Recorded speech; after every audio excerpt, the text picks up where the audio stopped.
안녕하세요. 오늘의 데일리 뉴스레터에 오신 것을 환영합니다.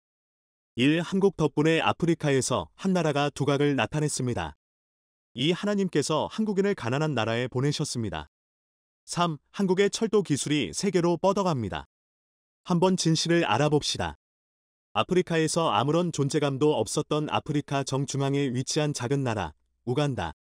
너무나 어려운 나라의 사정 때문에 할 수 없이 중국의 도움을 요청했고, 중국의 나라를 통째로 맡겼는데요.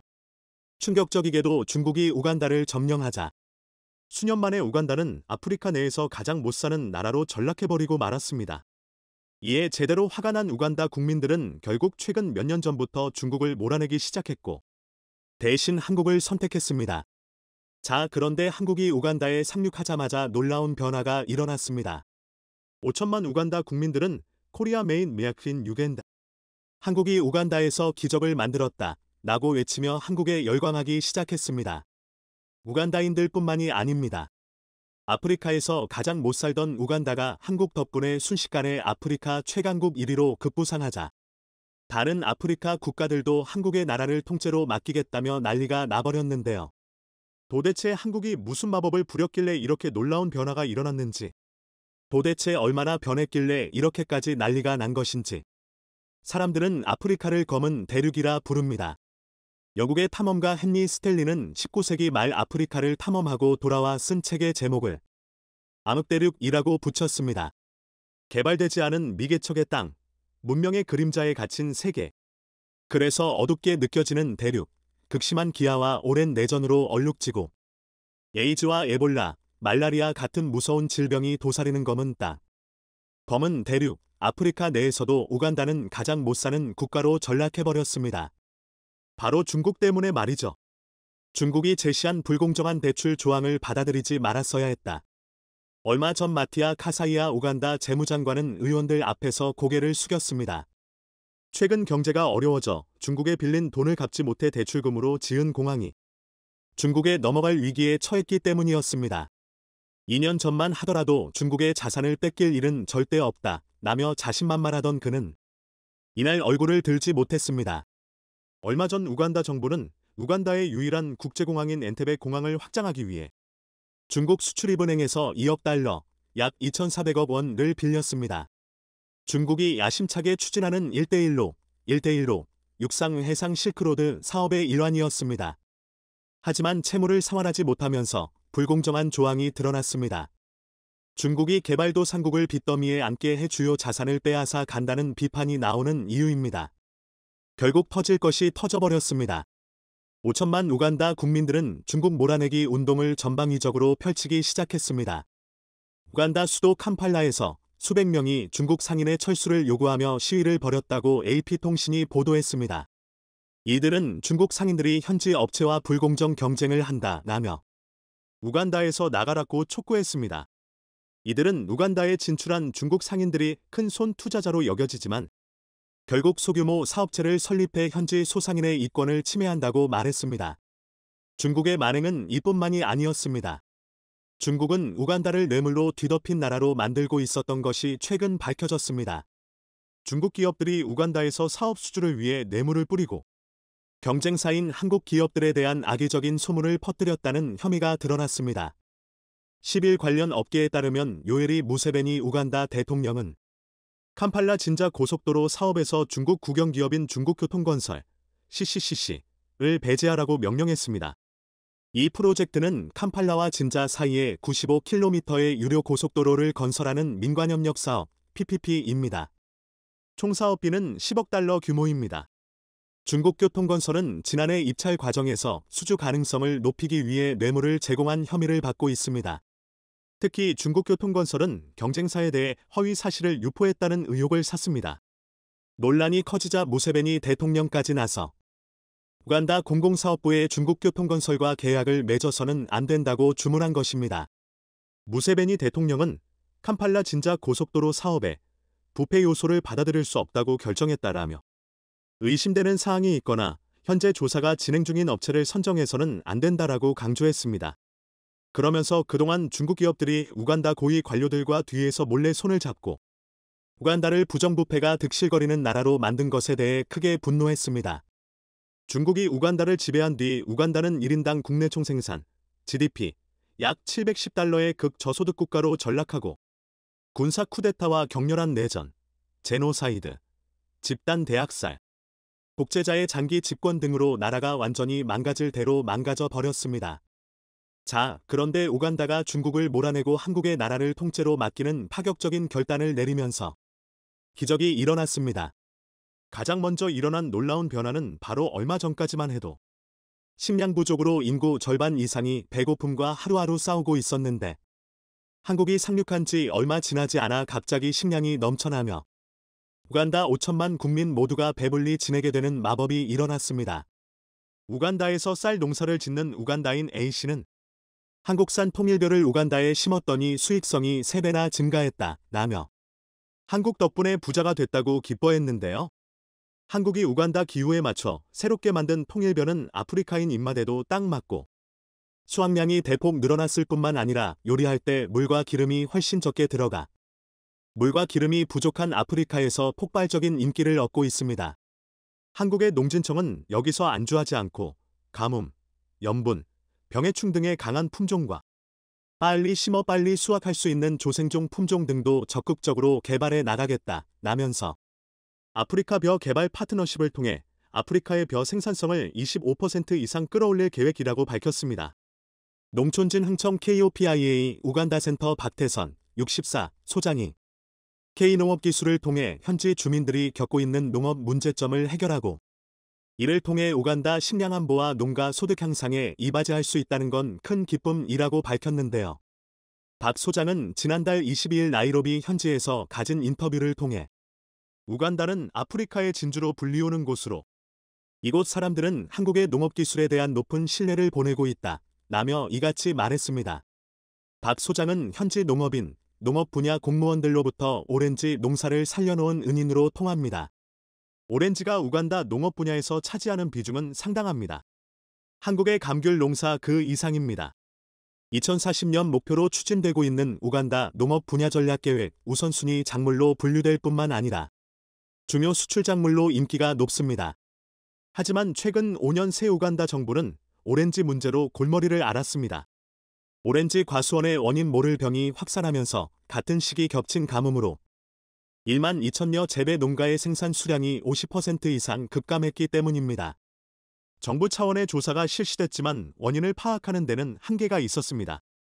고민은 계속됐고 이들은 KOPIA 우간다 센터를 찾았습니다. 박 소장은 철저한 현장 조사와 임상 관찰을 통해 병균이 반전병임을 최종 확인하고 한국 농업 전문가들과 함께 방제 기술을 개발, 농가에 보급해 급한 불을 껐습니다. 또 가뭄이 계속되면서 많은 오렌지 나무들이 고사하고 있을 때 빗물 유도로와 일나무 일저수 시스템이라는 독창적인 기술을 개발해 가뭄 문제를 깔끔히 해결했습니다. 한국이 우간다에서 만든 기적은 농업뿐만이 아니었습니다. 우간다 국민들과 우간다 현지 매체들은 한국 덕분에 우간다에서 기나긴 독재가 끝나고 진정한 민주주의가 찾아왔다라며 한국에 역광하고 있는데요.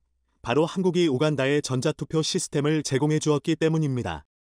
선거 유권자의 지문 인식 등 라이브 스캐너로 정확히 판별해 부정투표를 완전히 차단하고 모든 결과가 투명하게 공개되어 지난 수십 년간 우간다 국민들을 괴롭혔던 부정선거의 뿌리를 한 번에 뽑아버렸습니다.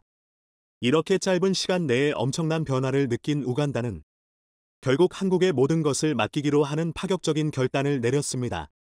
우간다가 원전 건설을 위해 검토 중인 지역은 우간다 수도 캄팔라와 100여 km 떨어진 부엔데 지역으로 한수원 측의 원전 예정 부지를 살펴보고 한국과의 협력이 가능한지를 살펴봐 달라고 요청한 것으로 전해졌습니다.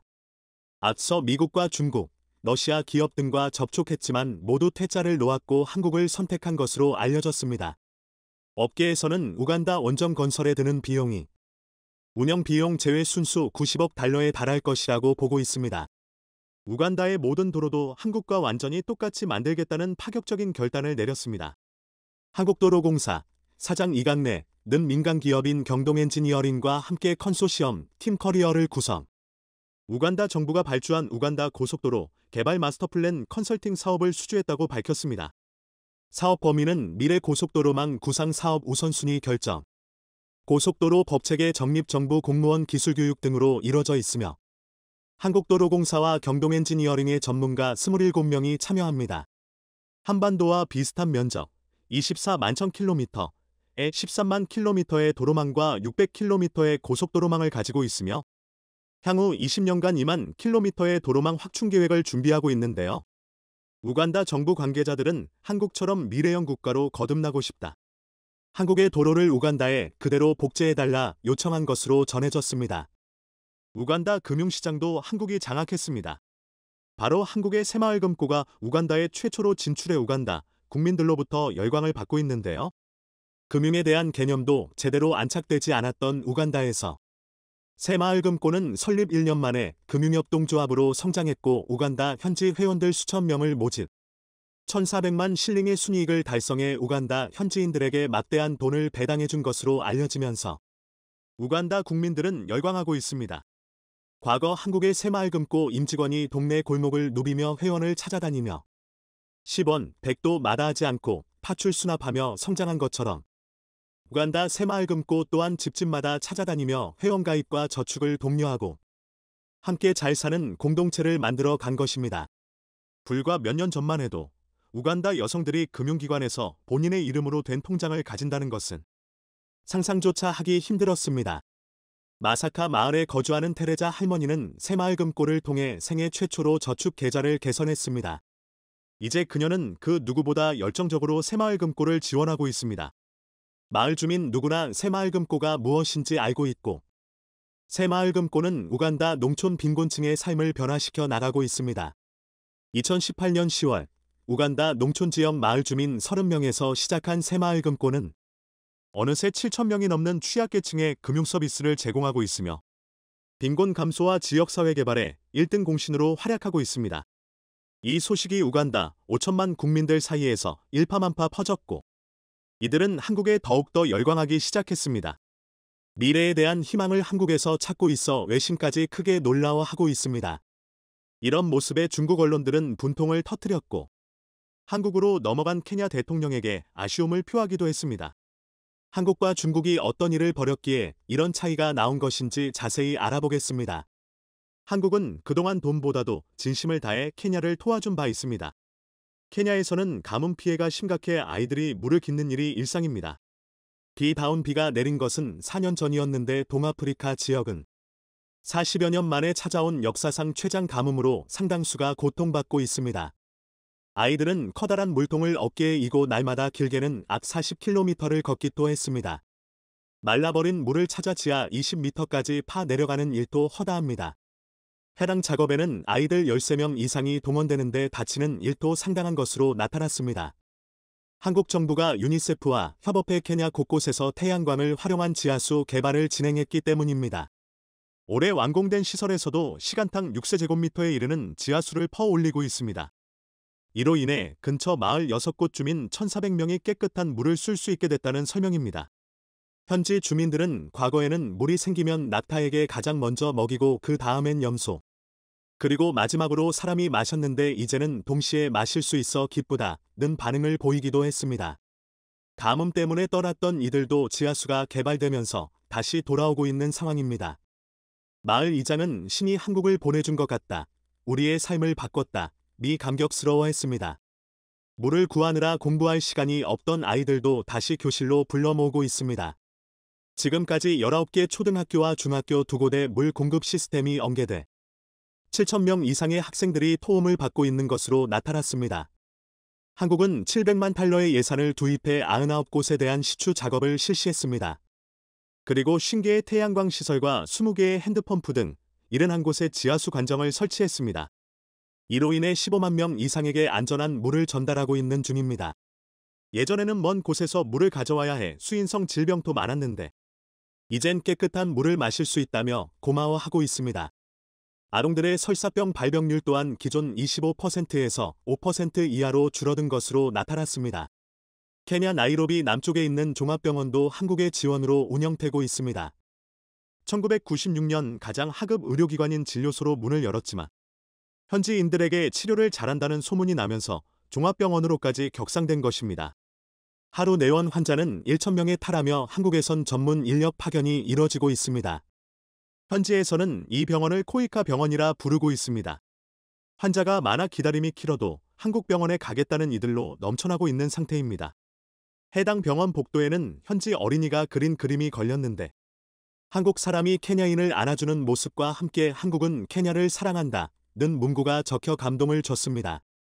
정부는 2026년까지 이곳에 산모 대기소와 기자재 등을 지원한다는 계획입니다. 한국은 개인위생에 가장 밀접한 화장실 개선 문제에도 힘을 쏟고 있습니다. 건설 자재 등을 직접 제공하기보다는 화장실을 직접 짓는 방법을 알려주는데 주력하고 있습니다. 현지 문화와 경제 형편까지 고려해 자재들은 전부 마을에서 공수한 상황입니다. 가게 형편에 따라 흙부터 콘크리트까지 다양한 자재가 사용되고 있습니다. 이로 인해 노상 배변이 사라진 마을이 급증하고 있으며 청걸토도 크게 향상된 것으로 나타났습니다. 한국은 전후복구를 위해 무상원조를 받던 나라에서 도움을 주는 나라가 된 상황입니다. 2023년도 ODA 예산은 4조 5천억 원 수준으로 책정됐으며 45개 기관에서 1,900개 정도의 사업을 추진할 예정입니다. 특히 아시아 37%, 아프리카 19%, 중남미 8%에서 개발 협력을 확대한다는 방침입니다. 우리 정부가 지난 30년간 케냐에 지원한 ODA는 총 2억 2천만 달러 정도입니다. 무상원조 1억 5천만 달러의 유상원조는 6,800만 달러였습니다. 금액면에서 중국이나 일본보다는 낮지만 현지 만족도는 훨씬 높다는 평가입니다. 8월 케냐 대통령 선거에서는 중국 이슈가 최대 승부처로 떠오른 바 있습니다. 선거 기간 내내 2017년 개통한 표준 궤도열차 SGR 처리를 두고 첨예하게 맞붙었죠. 항구 도시 몬바사에서 수도 나이로비로 이어지는 총 연장 578km 건설 과정에서 건설비 총 36억 달러 중 30억 달러를 중국에서 차관으로 조달한 것이 문제가 된 것입니다. 중국은 1대1로 확장을 노리고 접근해 케냐를 함정에 빠뜨렸습니다. 현재 SGR은 경제, 사회, 재정 파탄의 주범으로 불리고 있을 정도입니다. 개통 첫 해인 2017년에는 1억 달러의 운영 적자를 기록하기도 했습니다. 케냐 의회는 SGR을 통한 물류 운송이 도로 운송보다 2배의 비용이 든다는 결론을 내리기도 했습니다. 그런데 문제는 차입금 상환이 시작된 2019년부터 더 심각해졌습니다. 세금 인상과 긴축 재정을 도입해 원성을 샀던 것입니다. 또 철도 사용량을 늘리기 위해 수입 물품을 철도로 운송하도록 강제해 트럭 운전사들의 대규모 실직을 초래하기도 했습니다. 외신에 따르면 화물사업 종사자 8,100명 이상이 일자리를 잃은 것으로 나타났죠. 게다가 당초 수도를 거쳐 이웃국가인 우간다까지 연결하려던 선로는 중국 자금이 끊기면서 나이로비 인근에서 멈춰서 있습니다. 케냐 국민들의 87%는 중국 차관이 과도하다는 응답을 하고 있습니다. 중국은 지난 20년간 케냐에 93억 달러를 대출해줬는데 거의 대다수의 건설 자재 및 인력이 중국 측에서 조달됐고 케냐에 실질적 이득을 준 것은 극히 드물었던 것도 분노를 사고 있습니다. 그런데 황당하게도 중국은 이를 빌미로 케냐의 아프리카 주둔 해군기지 건설을 추진해왔습니다. 2018년 아프리카 동북부 지부티에 해외 첫 해군기지를 건설한 바 있는데 그때도 14억 달러 투자와 인프라 대출을 해준 후 진행의 비판을 받아왔습니다. 이에 8월 선거에서 반중을 외친 루토 후보가 당선된 것입니다. 그는 SGR 건설 계약서를 국민에 공개하고 케냐에서 상점과 노점을 운영해 돈을 벌고 있는 불법 체류 중국인을 전부 내쫓겠다는 선언을 했습니다. 그들을 내쫓을 만큼 충분한 항공기를 보유하고 있다. 고 말의 반중 정서를 자극했죠. 그리고 더 이상 중국에서 돈을 빌리지 않을 것이라는 언급을 했습니다. 1대1로는 시진핑 집권 이듬해인 2013년부터 추진된 바 있습니다. 저개발국의 교통, 발전, 항만 등 인프라와 광산 개발이 주요 타깃이었죠. 사업 시작 후 올 상반기까지 중국은 총 9,310억 달러를 쏟아부었습니다. 중국 부채 규모가 큰 국가는 파키스탄 773억 달러, 몽골라 363억 달러, 에티오피아 79억 달러, 케냐 74억 등의 순입니다. 그런데 중국 자금으로 벌인 인프라 사업은 감당할 수 없는 채무와 잉여 시설만 남긴 채 개발도상국을 부도 위기로 내몰고 있다는 지적이 쏟아지고 있습니다. 부채의 함정에 빠진 아프리카 개토국은 현재 17개국에 달하는 것으로 전해지고 있습니다. 중국은 아프리카에 건물 기부 공세를 펼치기도 했습니다. 최근 18년 동안 아프리카 40여 개국에 186개의 정부 건물을 건설해 준 상황입니다. 그런데 건물 공사 중 해킹 설비를 몰래 심어 정보를 빼간 것이 드러나 난리가 났죠. 중국이 기부한 아프리카 연합 AU 청사에 해킹 장비를 심어 수년간 아프리카 국가들의 각종 정보를 해킹하기도 했습니다. 해킹은 매일 자정부터 오전 2시까지 2시간가량 집중적으로 이뤄졌고 비밀 자료가 중국 상하이에 있는 서버로 복사된 사실도 적발됐죠. AU는 지난해 이를 인지하고 서버를 포함한 건물 내 정보기술 시스템을 모두 교체한 상태입니다. 중국은 현재 아프리카에서 신뢰를 잃었고 원리금 회수에 어려움을 겪는 딜레마에 빠져 있습니다. 아프리카 부채는 최근 20년간 5배 늘어난 6,900억 달러 수준입니다. 이 가운데 12%인 835억 달러가 중국이 대출한 돈입니다. 중국의 해외 부실 대출 비율은 올해 들어 60% 수준으로 급증하고 있습니다. 이런 상황에 케냐까지 한국을 선택해버려 시진핑이 크게 격노한 것으로 나타났습니다. 루토 대통령은 아시아 첫 방문지로 한국을 선택했습니다. 케냐 대통령으로는 32년 만의 일이었죠. 이를 본 중국 언론들은 자신들이 쏟아 부은 돈이 무용지물이 됐다고 한탄하고 있습니다. 루토 대통령은 한국 방문을 마친 후 30년 전에는 케냐가 한국을 지원한 적이 있는데 이제는 한국이 세계 10위권의 경제 대국이 됐다며 놀라워했습니다. 그러면서 나는 지원을 요청하기 위해 한국에 갔고 그들은 관대했다. 곧또 언급했죠. 그리고 그는 수도 나이로비에 한국의 지능형 교통 시스템 도입 계획까지 시사했습니다. 한국이 단기간에 경제 강국으로 도약한 점을 배우고 싶다는 의지를 밝히면서 말입니다. 케냐 전 대통령도 30년 전에는 한국과 케냐가 같은 수준의 발전 단계였는데 한국은 이미 선진국에 진입한 반면 케냐는 오히려 퇴보했다며 케냐가 뒤처진 이유를 한국으로부터 배우고 싶다는 언급을 한 바 있습니다. 그만큼 케냐인들이 한국을 경제 발전의 모범 사례로 꼽고 있는 중입니다. 아프리카에 대한 중요성은 날로 커지고 있습니다. 일본 정부는 향후 3년간 아프리카 대륙에 50억 달러 투자 계획을 밝히기도 했습니다. 미국도 최근 아프리카에 550억 달러, 약 72조 원을 지원한다는 공식 입장을 밝힌 상태입니다. 한국 또한 케냐와의 공적개발원조, ODA, 사업을 대폭 확대하기로 했으며 기존 대비 3배 이상 늘어난 10억 달러 선을 도입시키려 하고 있습니다. 이를 통해 제2의 베트남, 인도네시아, 필리핀 같은 경협 파트너를 아프리카에서도 발굴 육성하겠다는 전략을 세운 것입니다. 한국과 케냐, 진심을 다해 도와주고 서로 원활하는 관계가 되길 바랍니다. 전 세계를 상대로 한 인프라, 사업권 수주 및 경제망 구축을 놓고 한국과 치열한 각축전을 벌이고 있는 중국 기업과 중국 정부가 최근 탄자니아에서 들려온 충격적인 소식에 그야말로 경악을 감추지 못하고 있습니다. 바로 중국 기업이 케냐에서 진행한 절도 사업이 대내외적으로 엄청난 비판에 직면하면서 끝내 파국적인 상황을 맞게 된 것과 달리 한국 기업들의 참여로 이뤄지고 있는 탄자니아 철도 사업은 그야말로 아프리카 국가들로부터 큰 부러움을 살 정도로 엄청난 성공 가도를 달리면서 중국 정부와 중국 기업들을 아연실색케 하고 있기 때문입니다. 실제로 지난해 실시한 케냐 대통령 선거에서 반중구호를 내세워 당선된 원리엄 루토 대통령은 중국의 1대1로 사업으로 이뤄진 케냐 철도 사업으로 인해 케냐가 경제 파탄의 상황으로 내몰리게 됐다며 중국과의 1대1로 사업하기를 선거 기간 내내 공언했었습니다. 그리고 이러한 공약은 그의 대통령 당선으로 현실화됐는데 특히 지난해 11월에는 이전 정부가 그동안 비공개해왔던 차관 내역을 전격적으로 공개함으로써 케냐 사회에 큰 충격을 안겨줬습니다. 무엇보다 케냐 정부가 공개한 자료에 따르면 2017년 당시에 케냐 정부와 중국 정부가 맺었던 케냐 철도 사업은 30억 달러 규모 4조 원에 이르는데 문제는 이 사업을 수주한 중국 기업들이 총 연장 578km에 이르는 케냐의 노후화된 철도를 제대로 개선시키기는커녕 부실한 사업 타당성 평가와 설계 실수를 저지르는 바람에 도로 운송에 드는 비용보다 무려 2배의 비용이 더 드는 결과를 초래했었습니다.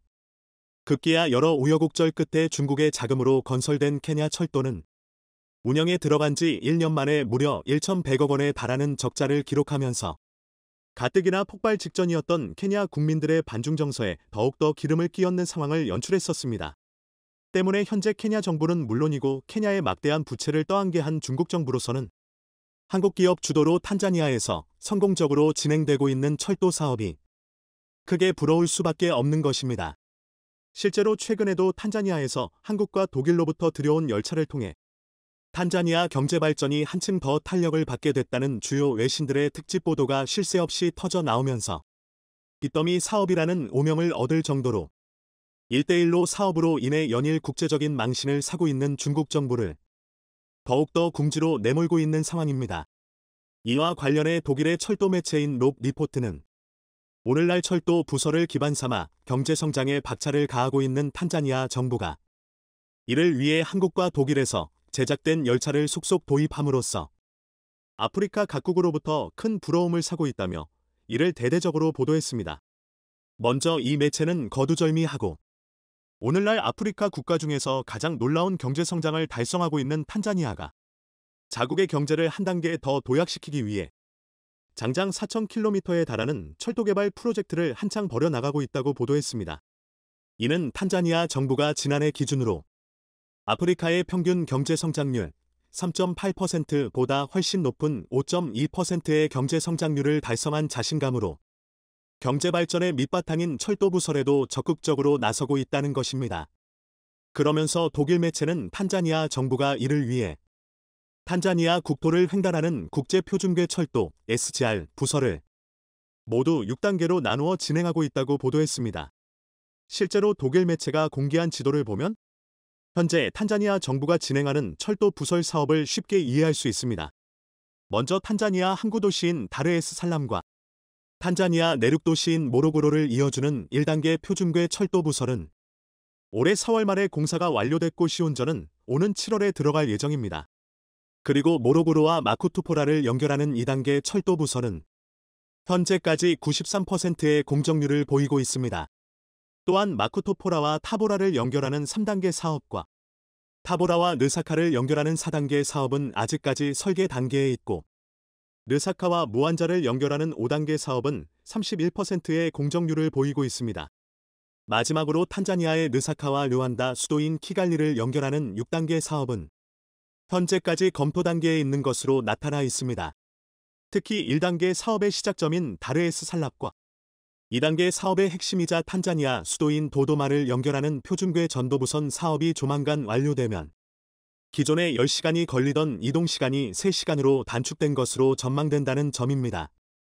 이처럼 4,000km에 달하는 탄자니아 국토를 가로지르게 된 현도 사업은 탄자니아 정부가 자국의 경제 발전을 위해 그야말로 필사적으로 달려든 만큼 여기에 운용될 열차 또한 세계 최고의 기술력으로 만들어진 제품을 사용할 수밖에 없다는 것입니다. 그러면서 독일의 철도 매체인 롭 리포트는 탄자니아 정부가 새롭게 부설한 전도를 달린 신형 원자를 도입하기 위해 그동안 분주한 움직임을 보인 가운데 특별히 그 중에서 2곳의 기업이 선정됐다고 보도했습니다. 바로 탄자니아 정부가 다른 국가들은 제쳐두고 오로지 한국과 독일을 통해서만 신형 원자를 도입하기로 했다는 것입니다. 실제로 독일 매체는 최근에도 독일에서 제작된 6량의 2층 원자 더벨데커 트레인 가 탄자니아의 최대 항구 도시인 다르에스 살람에 당도했다고 보도했습니다. 또한 이 매체는 독일에서 들여온 6량의 2층 연자 중 4량은 2등석으로 123명의 승객이 탑승할 수 있고 나머지 2량은 3등석으로 140명의 승객을 태운 수 있다고 보도했습니다. 뒤이어 이 매체는 탄자니아 철도 사업을 주도하고 있는 탄자니아 현도공사 TRC가 이번 건을 포함해 독일에서 모두 30량의 2층 원자를 도입하기로 했다고 보도했습니다. 뿐만 아니라 독일 매체는 이미 앞서 탄자니아 정부가 한국을 통해서도 이보다 더 많은 열차를 도입해 왔다고 보도했습니다. 바로 탄자니아 정부가 2021년에 현대로템과 정식으로 계약을 맺고 59량의 열차를 받기로 했는데 이 중 14량의 원자를 최근에 인도받았다는 것입니다. 그리고 탄자니아 정부는 여기에서 그치지 않고 한국을 통해 17량의 전기기관차를 추가로 인도받는 계약을 재견했다는 것입니다. 이는 탄자니아에 앞서 이미 이집트와 튀니지를 비롯해 나이지리아에 이르기까지 아프리카 시장에 최적화된 열차를 제공해왔던 한국의 현대로템이 탄자니아에서도 큰 만족을 얻음으로써 이처럼 막대한 규모로 열차를 수출할 수 있게 됐다는 것입니다. 따라서 독일 매체는 이처럼 한국과 독일을 통해 각각 76량과 30량의 열차를 도입한 탄자니아 정부가 철도에 기반한 자국의 경제 발전에 큰 자신감을 표명했다고 보도했습니다.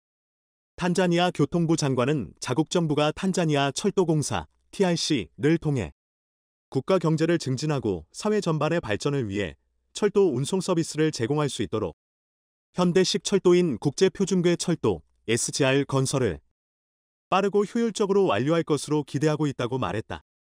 뒤이어 독일 매체는 한국과 독일에서 들여온 원자가 세계 최고의 성능을 갖추고 있는 만큼 탄자니아의 인적이동과 물류이동 시간이 획기적으로 단축되는 것은 물론이고 탄자니아와 동아프리카 간의 무역에도 크나큰 변화를 몰고 오게 된 것이라고 전망했습니다.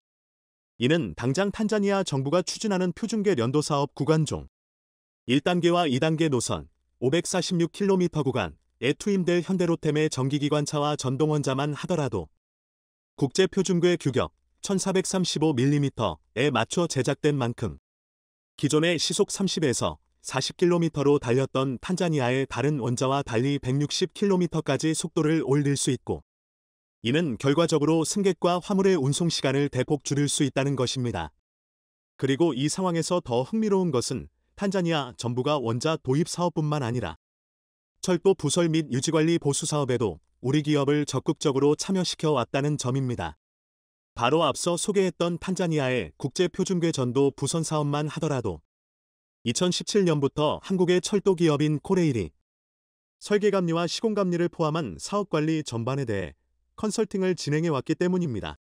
따라서 코레일은 다르에스살람과 모로고를 잇는 1단계 사업에서부터 철도 운영과 차량 및 통신에 더해 전력 분야의 전문 기술진까지 파견함으로써 감리 사업을 훌륭하게 진행해왔습니다.